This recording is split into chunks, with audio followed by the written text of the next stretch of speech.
The Christmas season is upon us, and we've come here to a high hill in the Judean wilderness overlooking Bethlehem, just a few miles to the west, about 5 miles south of Jerusalem. We've come here because I want to talk about the lowly birth of Jesus.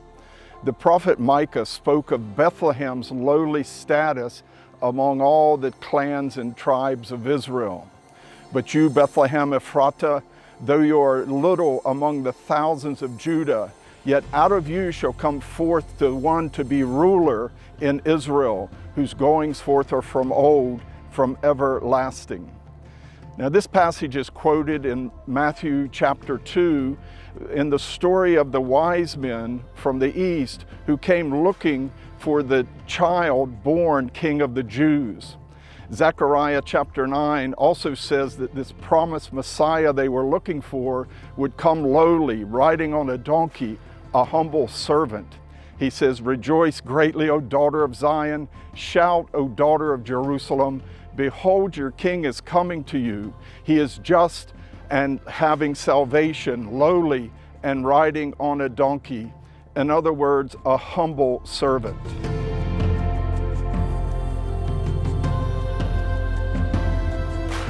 I always loved and appreciated how the great Bible scholar Dwight Pryor used to compare the humble birth of Jesus to the rule of Herod the Great, and they both lived around the same time. Herod was not such a great man of character or valor. He didn't win big battles. He was called Herod the Great because he was a great builder. And Herod had been appointed by the Romans to rule here in the province of Judea in the land of Israel, and he was always trying to win the favor of Rome by building them great construction projects, such as the mighty fortress down at Masada along the Dead Sea, and the very impressive port city of Caesarea along the Mediterranean coast, which, after all, he named for Caesar. But Herod was also half Jewish, and he claimed to be king of the Jews. And to win the favor of the Jewish people, he built the Machpelah, also known as the Tomb of the Patriarchs in Hebron, and he greatly expanded the second temple in Jerusalem.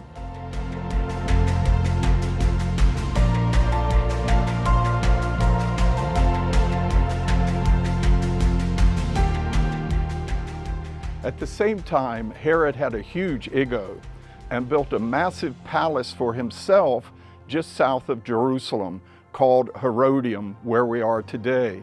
He used slave labor to shave off the top of this mountain and build the largest palatial complex of his day in the whole world, with marble baths, pools and gardens, and its own 400-seat theater. Now consider that just 3 miles away, Jesus was born in a feeding trough in the back of a cave in Bethlehem. As the wise men came to pay tribute to him, born King of the Jews, the star did not lead them here to Herodium. It led them to Bethlehem, where the parents of Jesus, Mary and Joseph, could look over to the east and see this mighty, magnificent palace built to a rival king, a rival claimant as King of the Jews. What a contrast.